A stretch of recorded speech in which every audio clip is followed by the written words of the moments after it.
From Pacifica, this is Democracy Now! The message to Mr. Trump very loudly and clearly is we are not going back. We will not accept a president who tries to divide us up by race, by gender, by sexual orientation, by nationality. We are not going back. We have struggled too far.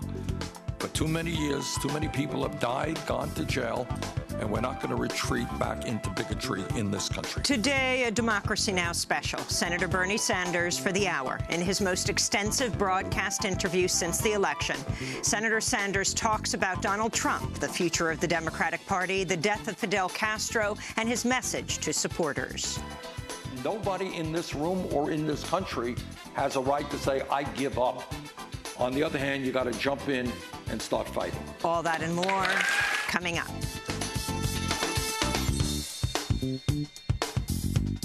Welcome to Democracy Now!, democracynow.org, the War and Peace Report. I'm Amy Goodman. In Syria, government forces aided by Kurdish troops launched a major ground offensive and seized control of northeast Aleppo Monday from the rebels. The offensive appears to be a major turning point in the war, with the Syrian government now poised to retake control of all of Aleppo, which was once Syria's largest city and its commercial center.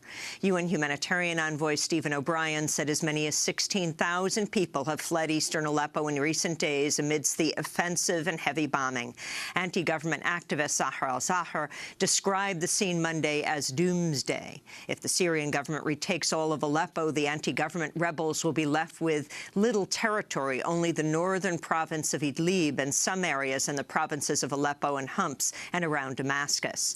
The offensive came after eastern Aleppo has been besieged for weeks by Syrian government forces and under aerial attack by the Syrian Air Force and Russia.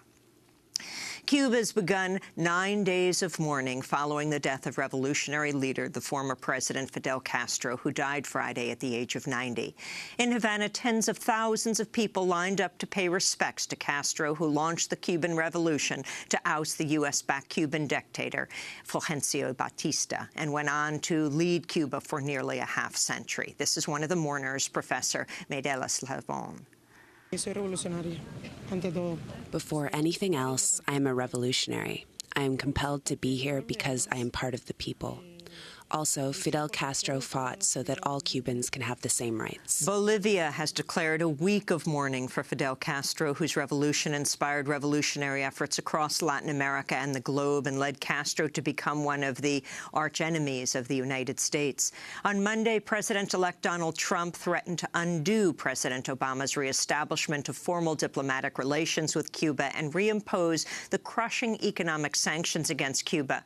Trump tweeted, quote, "If Cuba is unwilling to make a better deal for the Cuban people, the Cuban-American people, and the U.S. as a whole, I will terminate deal," unquote. Donald Trump has picked Georgia Congressman Tom Price to be Secretary of Health and Human Services. Price is the chair of the House Budget Committee, a member of the Tea Party caucus, and one of the leading opponents of President Obama's Affordable Care Act. Price supports privatizing Medicare. He opposes abortion and has voted to cut all federal funding for Planned Parenthood. He's also an opponent of marriage equality, with a track record of voting against measures to prohibit discrimination based on sexual orientation. Texas A&M University is under fire for allowing white nationalist Richard Spencer to speak at an upcoming campus event, despite major opposition on campus to his vocal white supremacist views. Spencer was recently the lead speaker at a white supremacist gathering in Washington, D.C., where he recited Nazi propaganda in original German and spoke openly about white power. Multiple people performed the Nazi salute after his speech and chanted, "Heil the people, Heil victory." Spencer has said he and Donald Trump have a psychic connection. He's one of the leaders of the so-called alt-right movement, which embraces white supremacy and espouses racist, xenophobic, homophobic, and sexist views. On Monday, the Associated Press issued new guidelines for using the term alt-right, writing, quote, "Avoid using the term generically and without definition. However, because it is not well known and the term may exist primarily as a public relations device to make its supporters' actual beliefs less clear and more acceptable to a broader audience," unquote. In Colombia, a charter plane carrying 22 players from a Brazilian soccer team and more than 20 journalists has crashed en route from Bolivia to the Medellin airport, killing at least 76 people on board. The majority of the players of the Chapecoense soccer team died in the crash. The team was headed to Medellin to play a finals match in the Copa Sudamerica tournament. Tens of thousands of fast food workers, home care and child care workers in 340 cities are slated to protest today for a national day of disruption. The protest marks the 4th anniversary of the movement to raise wages known as the Fight for 15. In Chicago, hundreds of janitors, baggage handlers, cabin cleaners and wheelchair attendants at O'Hare Airport are slated to strike to demand a raise to $15 an hour. Hundreds of Uber drivers in cities across the country are also slated to join the protest. This is Michael Vasquez, a wheelchair attendant at New York City's LaGuardia Airport. 10 cents an hour is just not a livable living wage, especially if you have a family. After 40 hours a week, you barely make over $1,000, and you really can't live in this city with that type of wage, honestly. So we're here just trying to make a better living for everybody. You know, I'm here on my day off. You know, I'm not just doing this for me. You know, it's not just about me. It's about all of us. So as you can see, as you can hear behind me, we're all here fighting. We're all here sticking together, and we're not going to give up. This comes as German airliner Lufthansa has canceled 1,700 flights for today and Wednesday amidst an ongoing pilot strike, which has seen a series of walkouts and strikes since last Wednesday.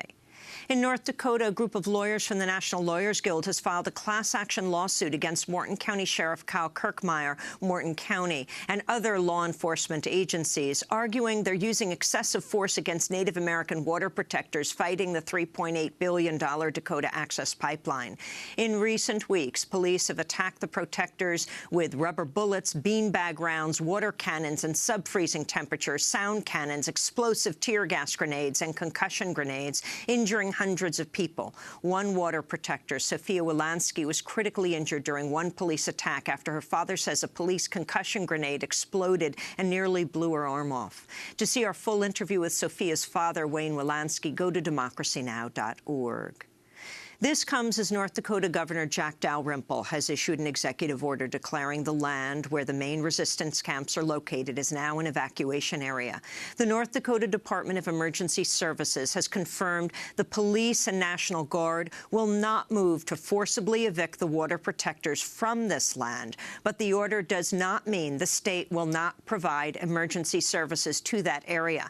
The land is unceded Sioux Treaty land that is owned by the U.S. Army Corps of Engineers, which has said they'll close public access to that area by December 5th. More than 2,000 U.S. military veterans are planning to arrive at Standing Rock on December 4th, one day before the Army Corps scheduled closure, including Hawaii Congresswoman and combat veteran Tulsi Gabbard.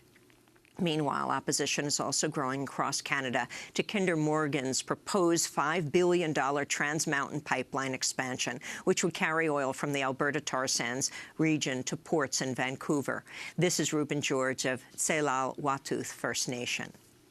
This has been consistently voted in the last 20 years as the most livable place in the world, and it's because of places like this. It's because of the mountains, it's because of the water, it's because people get something when they come to the water, they get something when they're up in the mountains, and I know they'll want to protect it too, because it doesn't service Canadians.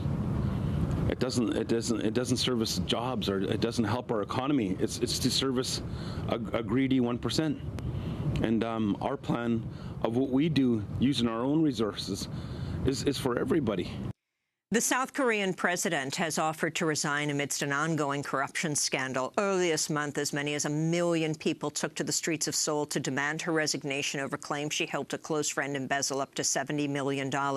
She said she'd let the National Assembly decide if and when she should leave office.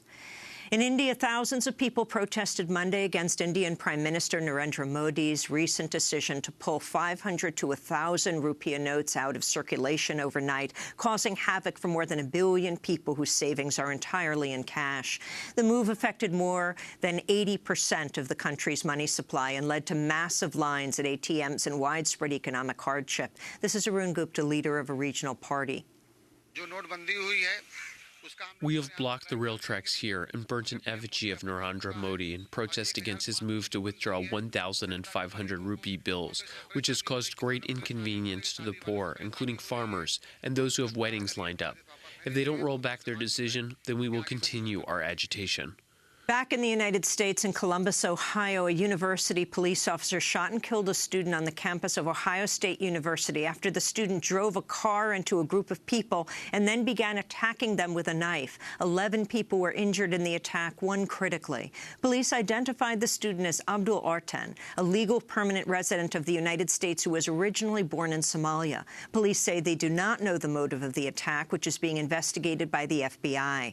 On Monday, the university's emergency management agency tweeted, quote, "Buckeye alert, active shooter on campus," unquote, although in fact the only shots fired were by the university police officer shooting and killing Artan.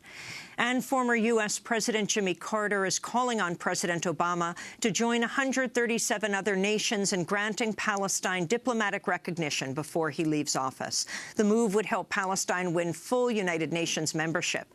In a New York Times op-ed published Monday, Carter writes, quote, "The combined weight of United States recognition, United Nations membership, and a Security Council resolution solidly grounded in international law would lay the foundation for future diplomacy. This is the best, now perhaps the only means of countering the one-state reality that Israel is imposing on itself and the Palestinian people," the president, Jimmy Carter, wrote. And those are some of the headlines. This is Democracy Now!, democracynow.org, The War and Peace Report. I'm Amy Goodman.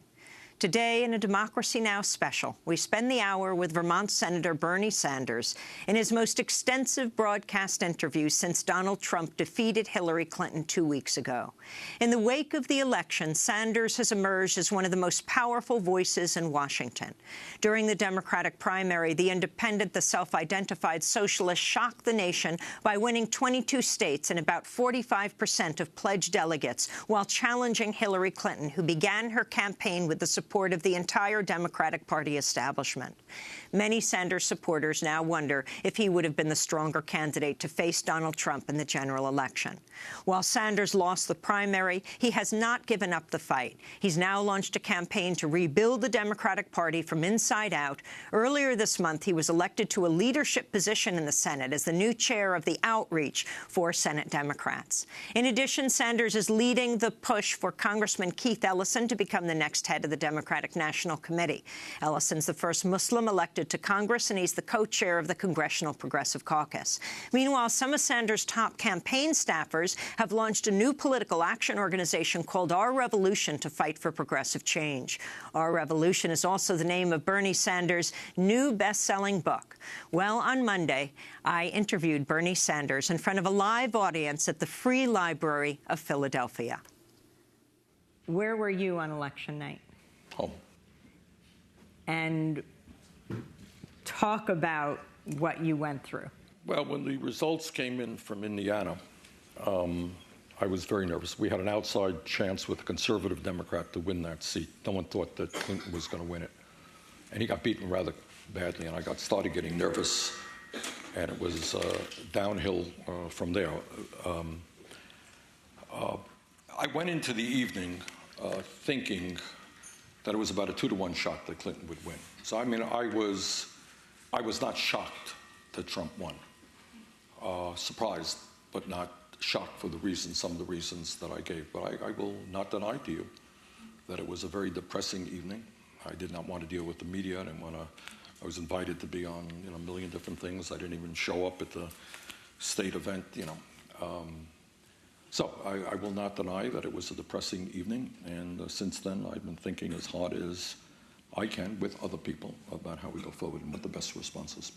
This also catapults you into the position of the most powerful non-democratic Democrat in the country.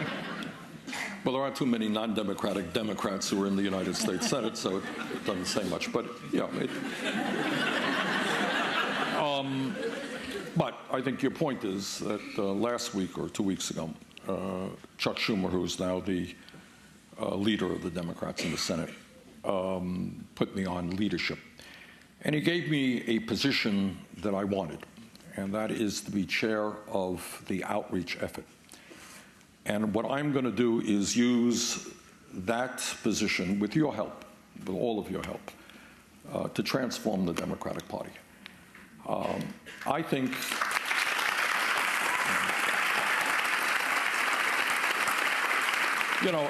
it is very easy to beat up on people when they're down, and that's not my intention. Secretary Clinton and her supporters are hurting now. It's not my intention to be beating up on them. But it goes well beyond the presidential race. Right now, in the United States, as you know, Mr. Trump will be inaugurated. Right now, the Republicans control the U.S. Senate. Democrats had hoped. We thought we had a better than even chance of gaining control. We did not. We'll end up with 49 seats. Democrats picked up a few seats in the House, but the Republicans will continue to control the House. Not only that, in about 2/3 of the states in this country, there are Republican governors. And in the last 8 or so years, Democrats have lost some 900 legislative seats in state capitals all over this country. So I think any independent assessment, without casting any blame, says the current approach has failed. All right, when you lose, it's like they always say about the football coach, if you're 0-10, you're not doing well. Well, the current approach clearly is not succeeding, and we need a new approach. And the new approach, I think, is to, A, create a 50-state strategy. That means we start playing ball in states that the Democrats have conceded decades ago. But more importantly, we create a kind of grassroots party where the most important people in the party are not just wealthy campaign contributors, but working people, young people, people in the middle class who are going to come in and going to start telling us what their needs are and give us some ideas as to how we go forward.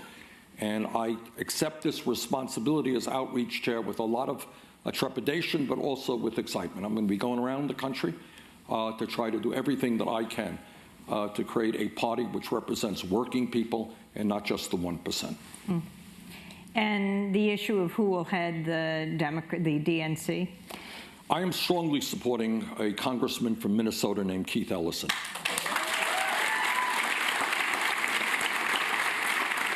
And the reason I've known Keith for a number of years, Keith is the co-chair, along with Raul Grijalva, of the House Progressive Caucus, which is, by definition, the most progressive caucus in the U.S. House. And Keith fundamentally believes, as I've indicated, that we need to make a major transformation of the Democratic Party. We need to make it into a grassroots party, and he has some very specific ideas as to how to do that. So I'm strongly supporting Keith, and I'll do everything I can to. And the significance of his being the first Muslim Congress member at a time when the president-elect says he wants to set up a Muslim registry? Obviously, there is great symbolism in that.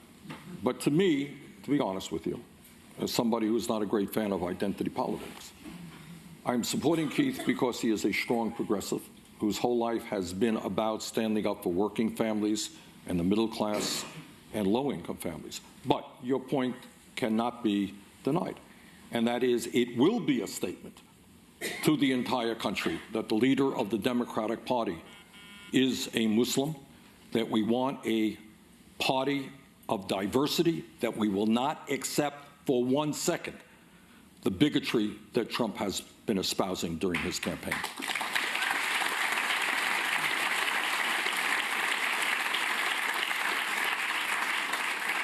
What do you think Donald Trump represents?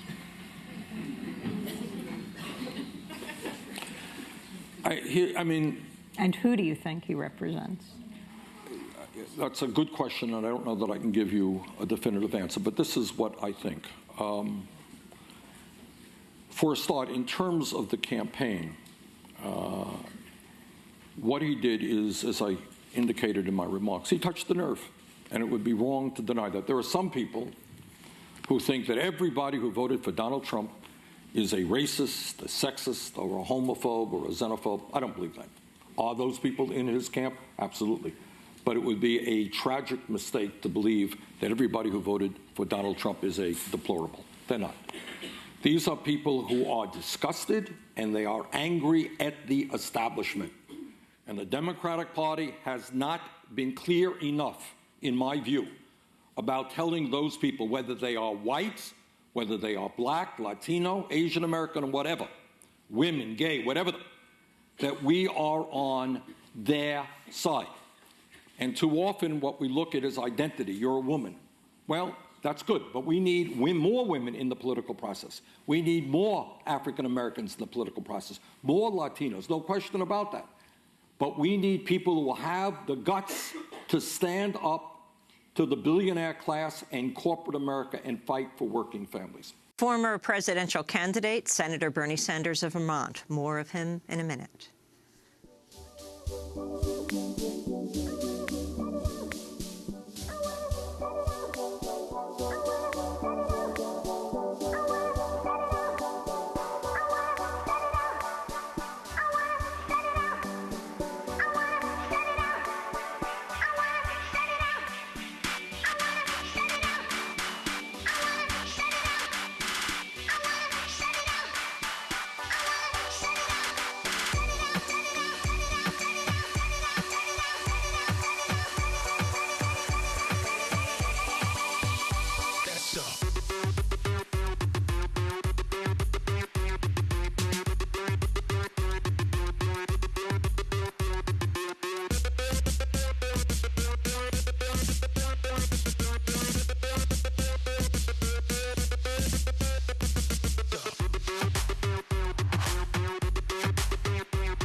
Set it off by Diplo here on Democracy Now!, democracynow.org, The War and Peace Report. I'm Amy Goodman. As we return to my conversation with the former presidential candidate, Senator Bernie Sanders of Vermont, we spoke last night at the Free Library of Philadelphia.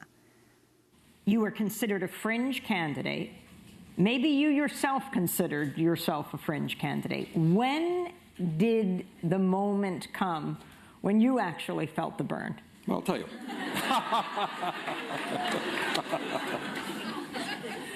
This is what I thought.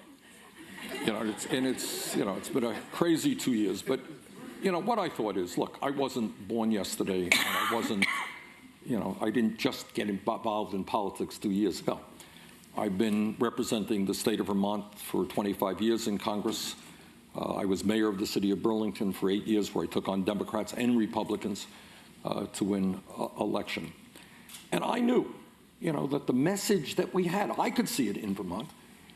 You go to the rural areas, by the way, where people are not necessarily pro-choice, where they may not be enthusiastic about gay marriage, where they may or may not believe that climate change is real, but they are sick and tired of having to work 2 or 3 jobs, not being able to send their kids to college, worried about their own parents. I picked that up, in Vermont. And I thought that the message that resonated in Vermont, and I won my last election in Vermont 4 years ago with 71% of the vote.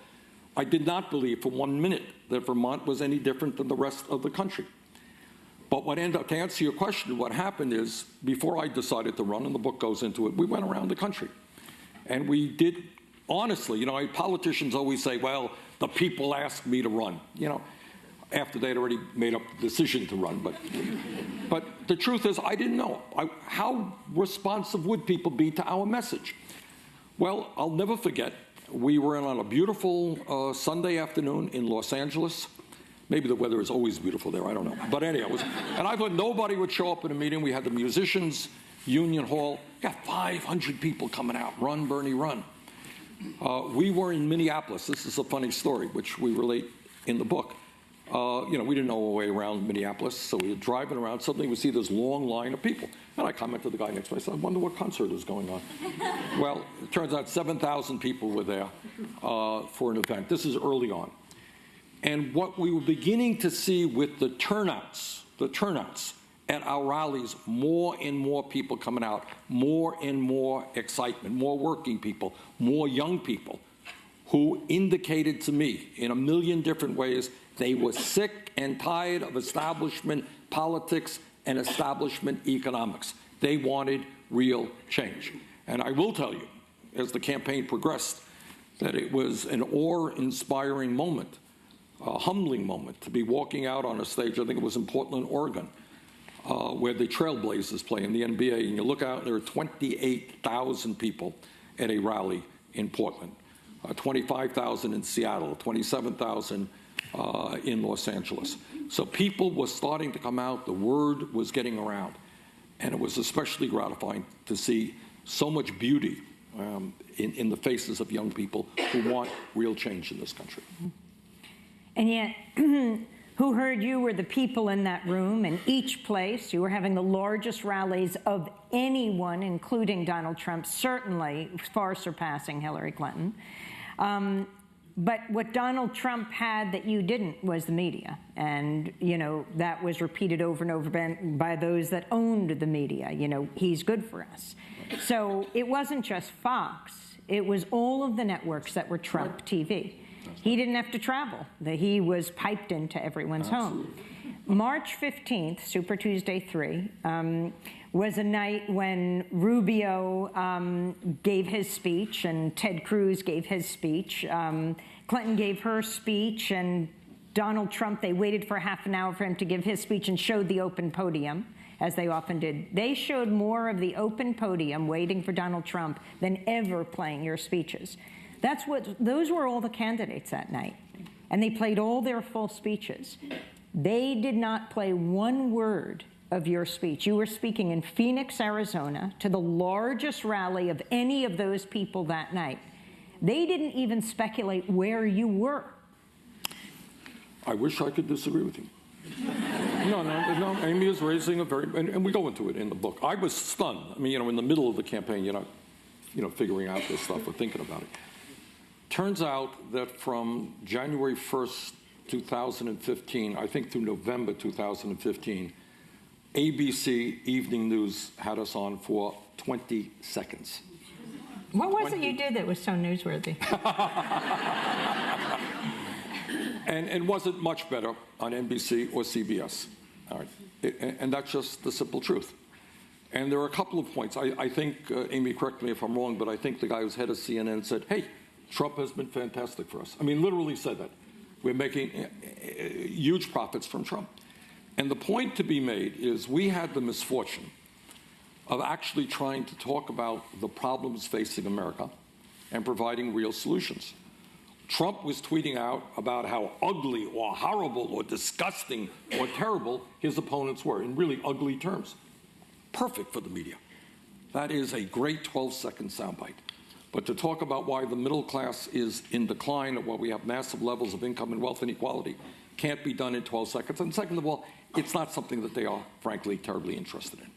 It was Les Moonves, who was head of CBS, who said it may not be good for America, but it's good for us. CBS? CBS. Yeah, I think a guy in CNN said something similar. Because if you say outrageous things, this is what CNN lives for. That's what they live for. And then they got to have somebody else. Did you hear what he said? Oh, my God, it's terrible. And you go on and on. And that is covered. Here is something. During the primary campaign, somebody, I think it was the Shorenstein School of Media at Harvard, is that where they are? They studied the kind of coverage, and they said that something like 90% of media coverage during the primary, and I don't think it got any better during the general, was all on this kind of stuff, gossip, 10% on issues, which surprised me. I didn't even think there was 10% on issues. But you recently gave a speech in Washington around the Dakota Access Pipeline. Yeah. What can you do right now? It seems, I want to ask a question about the peaceful transition of power that President Obama has been talking about. I thought that meant that people won't take up arms in this period.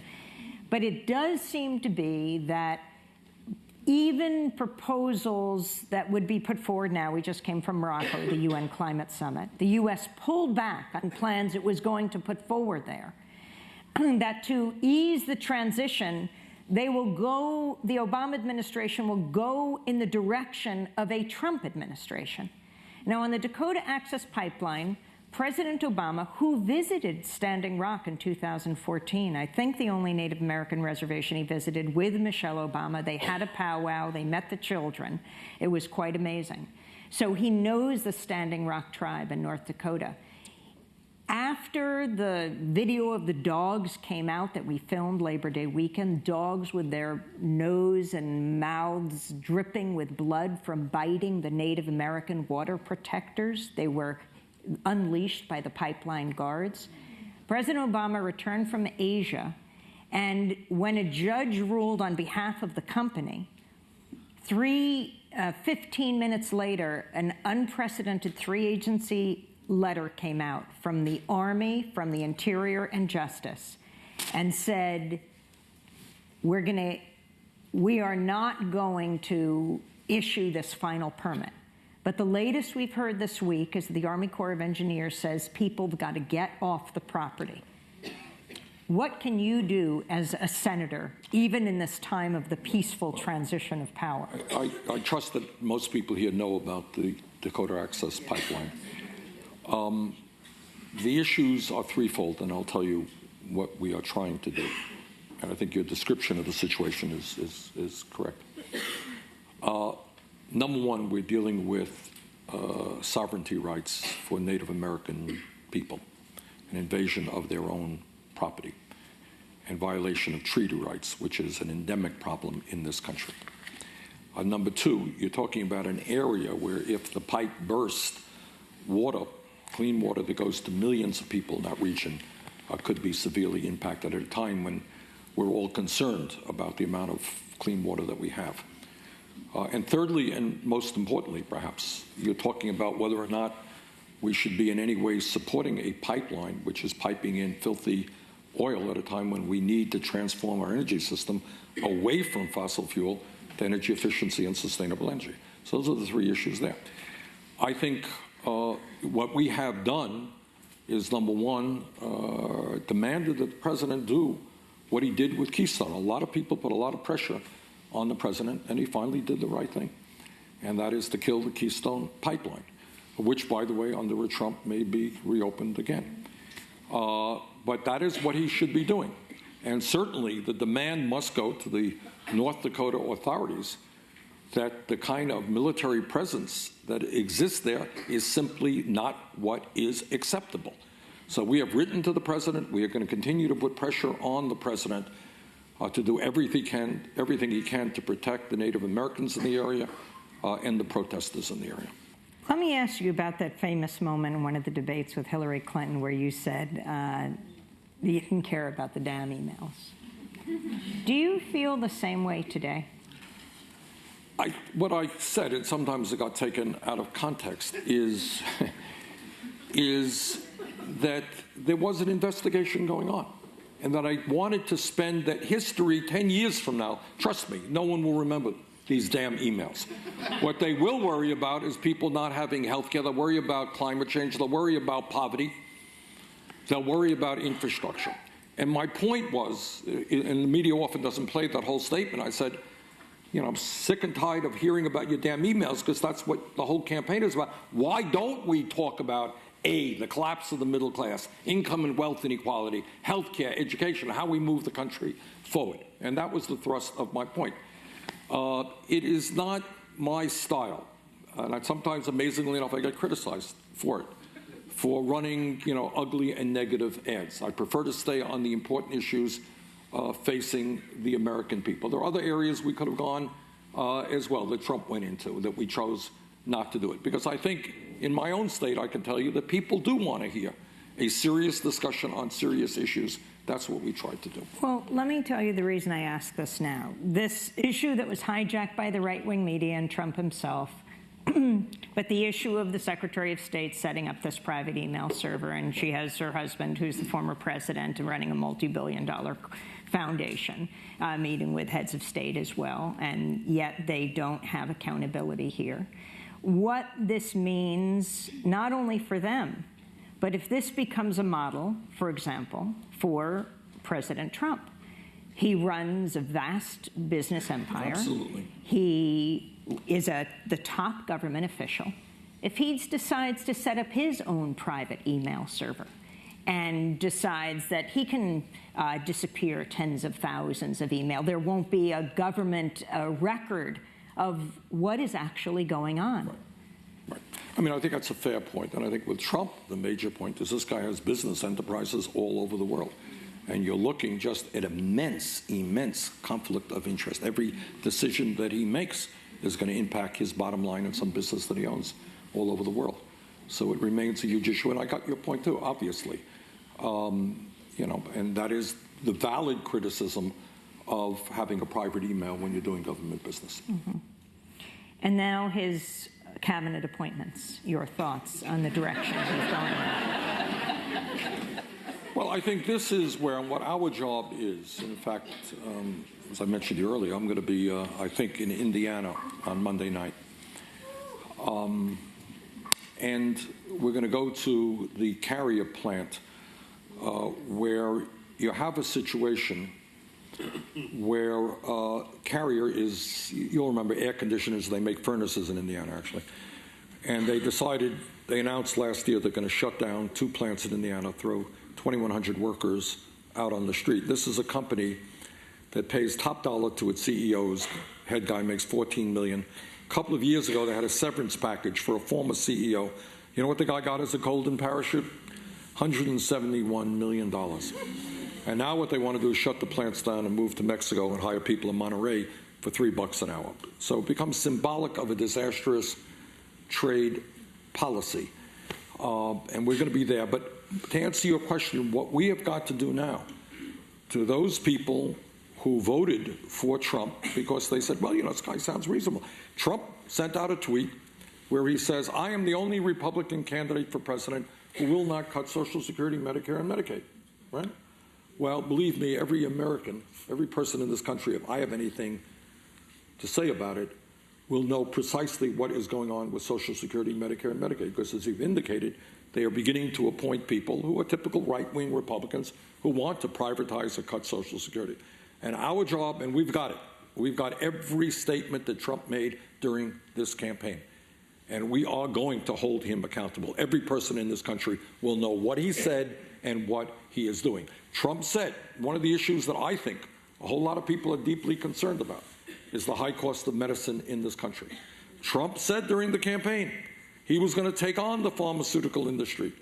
He was going to allow for Medicare to negotiate prices with the drug companies, allow people to re-import medicine from Canada and other countries where the price is often half as much as it is in the United States. Well, you know what? We are going to remind the American people of precisely what Donald Trump said about that and many other issues. So now you have someone like Betsy DeVos chosen to be the new Secretary of Education, sister of Eric Prince, who is founder of the mercenary firm Blackwater. And a multi-billionaire, a multi-billionaire, I think, very active in politics in Michigan. And massive supporter of voucher system for education. And then you have Mike Flynn, the National Security Advisor nominee. And this goes to another point of, though it's critical to hold Trump accountable, starting with the Democrats, on the issue of the kill list, President Obama's kill list.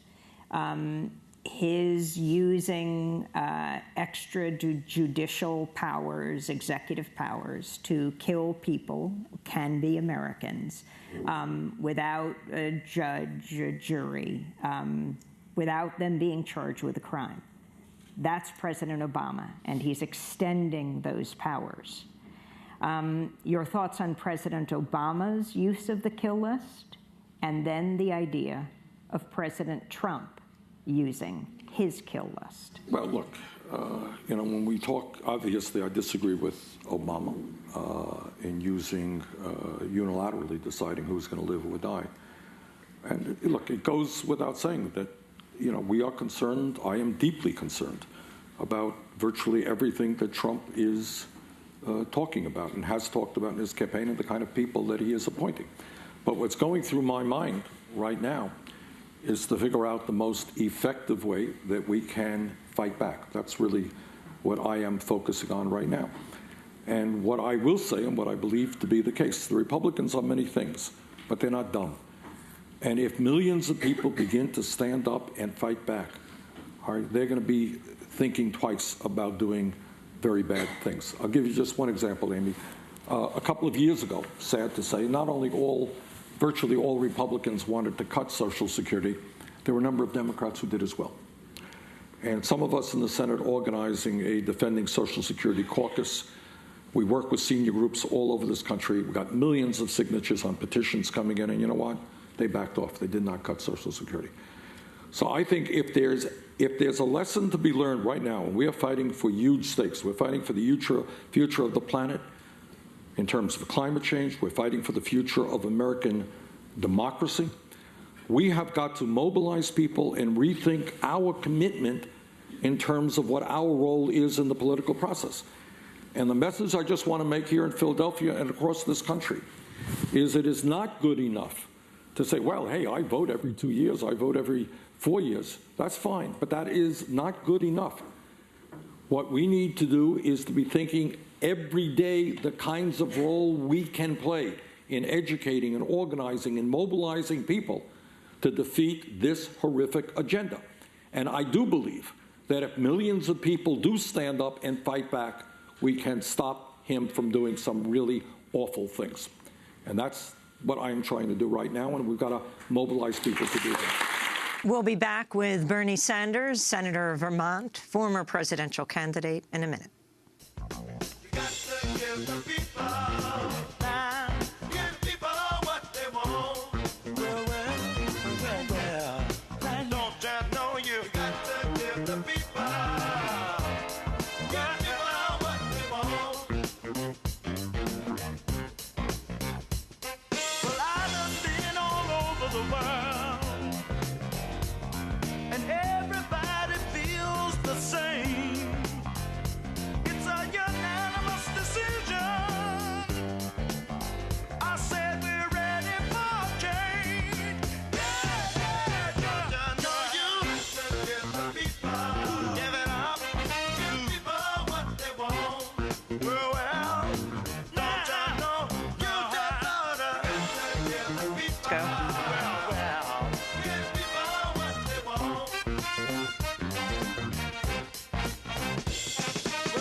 Give the people what they want by the OJs. Here on Democracy Now!, democracynow.org, the War and Peace Report. I'm Amy Goodman.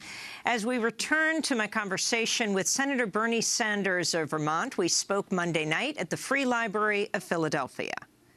What do you think of Jill Stein's demand for the recount, the Green Party's demand in Wisconsin and Michigan and Pennsylvania? They're exercising their rights. And now the Clinton campaign supporting it. Yeah, I mean, I think it's fine. What's the significance? What will happen? What can happen? You want me to tell you exactly what will happen? Well, I think what most people expect is not much will happen, but we will see.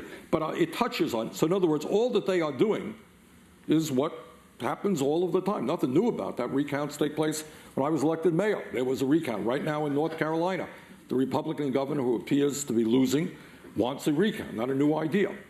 But I'll tell you what it touches on. Why it is touching a nerve is not because I believe that it's going to reverse the results. I don't think that's the case. But this is what people, especially with all of this barrage of attacks on websites and so forth, are really wondering whether when they vote, is their vote legitimate? You know, and there's talk, have the Russians interfered in this thing? So that's what it will deal, which takes us to another issue. And I wouldn't have said this a few years ago, but I will say it tonight. I was just researching this. You know, in Canada, they still do their voting with paper ballots. And maybe it takes an extra hour or two to get the results out to the media, but they manage to survive. And I kind of think we should go back to paper ballots, lock them up. But I think what this suit is about is touching on that issue and trying to see if the results end up being significantly different than what we were announced on election night. And I know we just have a few minutes, but this is an historic period. Fidel Castro just died on Friday at the age of 90. During the campaign, Hillary Clinton tried to red bait you by raising your support of the Sandinistas and talking about you being favorable towards Fidel Castro. But I was wondering if you could talk about the significance of the life and legacy of Fidel Castro and talk about the U.S. in relation to Latin America today. Well, it's not just Latin America. You know, I think what we can say, and I've been to Cuba 2 or 3 times. I think Jane and I went in 1989 for the first time, and I've been back a couple of times. And Jane had some educational work in Cuba.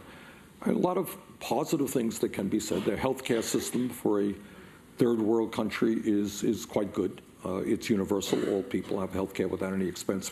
Last time I was there, I visited a hospital where they do very, very serious and good work. They come up with a lot of new drugs, actually, in Cuba, I believe. Their educational system is strong. But in truth, their economy is in pretty bad shape. And in truth, you don't do very well if you dissent in Cuba. So I think, you know, if you look over Castro's long life, he overthrew a terrible dictator, supported by the United States of America, Batista. Some very positive changes came about. We could argue till the cows come home to what degree American interference, you know, created the kind of society that exists in Cuba today. So that you could say there's some positive things in Cuba, some very negative things. 50 years after the revolution, people still can't dissent with freedom. The economy is terrible. But I think it raises the question. I was on a Sunday show yesterday, and somebody was raising a quote that I made about Castro 30 years ago. You know, it's somehow they've decided that Fidel Castro is that Cuba is the only non-democratic country in the world. So Saudi Arabia is fine. Many other countries in the Middle East are fine. And what we need to do as a nation is really start educating the American people. You know, Amy, I'm sure, that in 1954, way back when, we overthrew a democratically elected government in Guatemala, was unleashed decades and decades and decades of horror in that country, supported terrible people in El Salvador.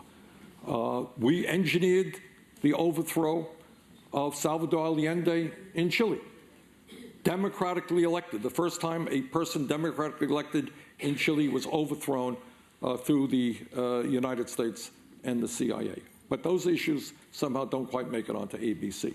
But I think it is important to understand our role in the world. In Iran, we overthrew, what was it, 1954, Mr. Mossadegh? 1953. 53, Mr. Mossadegh.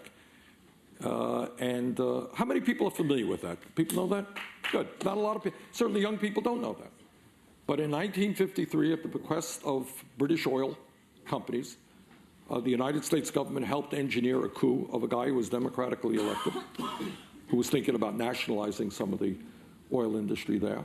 He was replaced by the Shah, who turned out to be a very brutal, brutal man, which then resulted in what we have today with Khomeini coming to power. But these are issues that virtually, correct me if I'm wrong, have you seen many shows about that on NBC? You know, it's just not something to be talked about. Tune into Democracy Now. It's All right. a good show. Let me ask you two last questions.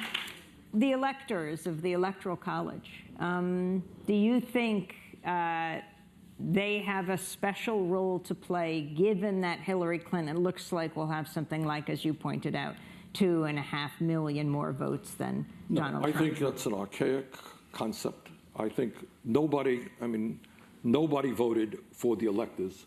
99.9% of the people don't even know who the electors are. They voted for Hillary Clinton, they voted for Donald Trump, and their obligation is to support the candidate that the people in the state voted for. Mm-hmm. And your thoughts that Donald Trump said that he would have won the popular vote, but for the millions of people who voted illegally? I know this will shock you. I personally do not believe every single thing that Donald Trump says. No, but I did mention in my remarks that that was this is, we can go back and look at all of the totally absurd and non-factual statements that Trump made. You know, and I am not a guy in politics who really likes to attack viciously my opponents. It's not my style. But I felt obliged during the campaign to say something that was just patently true, and that is that Trump is a pathological liar. And, you know, I mean, he was saying, and the danger is, it may be, you know, everybody lies. You know you lied. But I fear very much that he may be not even knowing that he lies, that he believes that he saw, the only person in the world who saw in New Jersey Muslims on a rooftop celebrating the destruction of the Twin Towers. The only person in America who saw it. And he's utterly convinced that he saw it. And he may well be convinced of that. It may not be a lie. He may believe that he saw that. But this statement, as I mentioned earlier, the danger of this statement is not just that it is delusional and incorrect, is that it sets, if you have a president who believes that millions of people voted illegally, you're telling every Republican official in this country to suppress the vote, to make it harder for people to vote, whether they are immigrants, whether they are people of color, whether they are poor people, young people, or old people. That is the danger of that statement. And that's something we have got to fight tooth and nail. Will you be running for president again? Now you sound...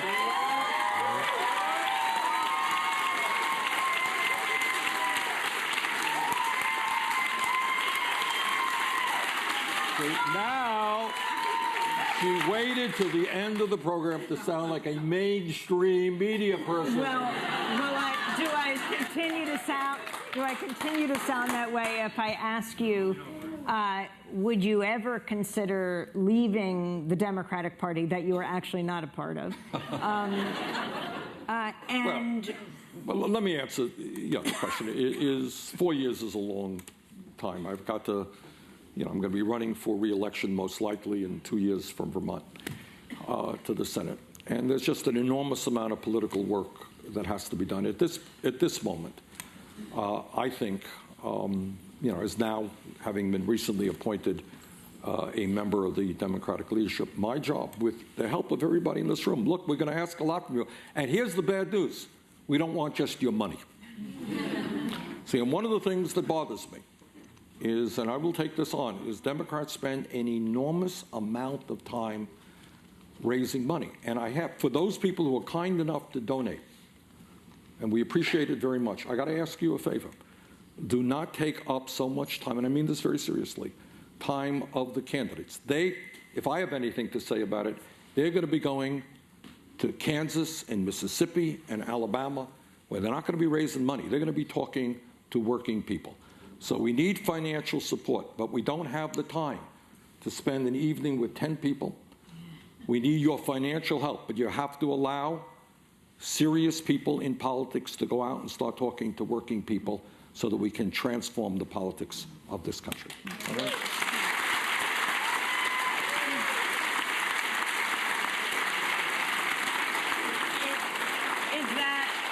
Is that a yes for 2020?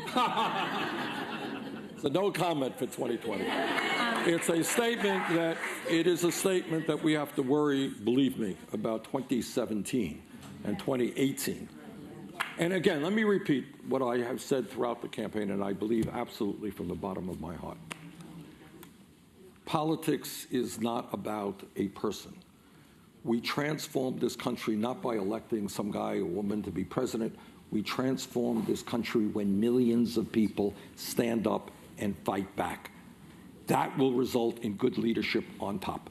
So the goal right now is not to worry about who's going to be running in 2020 or 2080. The goal now is to mobilize millions of people around the progressive agenda. And finally, many people are deeply concerned about the two-party duopoly. You yourself are an independent or a socialist.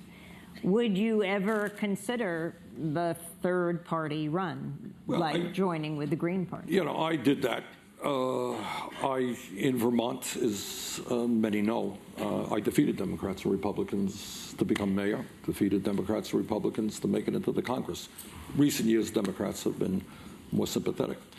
And I've been a member of the Democratic caucus for 25 years. So right now, I would not have accepted the position of leadership if I was not serious about fundamentally reforming the Democratic Party. So that's where my head is right now. Okay. Thank you. Bernie, the last question is, this is your fourth last question. For people who are feeling deeply discouraged right now, Yes. what did you learn from your campaign this time around? Good question. Where you almost won? Let me just say this, and the feeling of this, I wouldn't use the word discouragement, the feeling of maybe frustration, depression, all of which is valid. But here's what I hope that everybody remembers. Anybody who knows anything about American history, think about what this country, and I don't mean to be ultra-patriotic here, but think about the issues that we had to confront. Think about 120 years ago, there were children, kids 12, 10 years old, working in factories, losing their fingers. People fought back. They fought to create unions. Think about the women's movement. Think about the civil rights movement. Think about the gay rights movement. Think about the environmental movement. Think about all of the hurdles that those folks had to overcome. We were, during the course of the campaign, Amy, I don't know if you know this. I didn't know it until last year. We were in Birmingham, Alabama. And all of you, probably remember the horrific bombing that took place in Birmingham. Remember that, where 4 children were killed? Yes. I did not know until I was at that church that month in Birmingham, do you know how many bombings there were in that month? Testing you, Amy. I'm asking you a question. 200? No. But there were a lot. Point being, what's the point? The point is, I thought there was one terrible bombing. There were 13 bombings. That city was under siege by terrorists who did not want to see the Voting Rights Act passed. And people fought back. So where we are now is at a difficult moment. I don't want to minimize the difficulties facing us. But throughout history, serious people have fought back. That's where we are now, and that is exactly what we have to do. It is not acceptable, it really is not, for people to throw their hands up and say, oh, I'm depressed, I'm giving up. It's not about you. It's about the future of this planet. It's about your kids and your grandchildren. It is about American democracy. It is about some very fundamental issues. And nobody in this room or in this country has a right to say, I give up. On the other hand, you got to jump in and start fighting.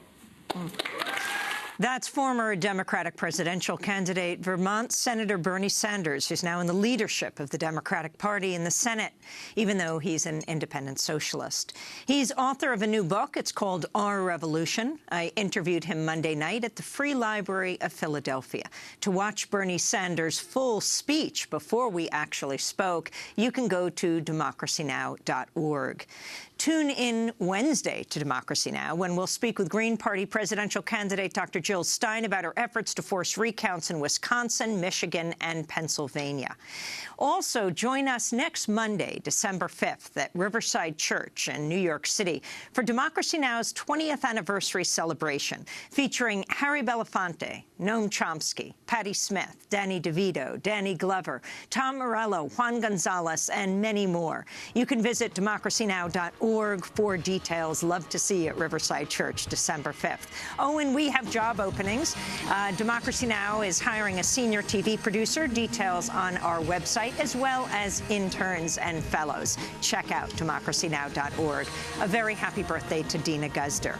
Democracy Now! Is produced by Mike Burke, Nermeen Sheikh, Carla Wills, Laura Gottesdiener, Dina Guzder, Sam Alcoff, Robbie Karen, Honey Massoud, Sharina Nadura, Andre Lewis, Mike DeFilippo, Miguel Noguera, and Paul Huckabee, our engineers. Special thanks to Becca Staley, Miriam Barnard, Julie Crosby, Hugh Grant, David Prude, Ariel Boone, Vesta Godars. I'm Amy Goodman. Thanks so much for joining us.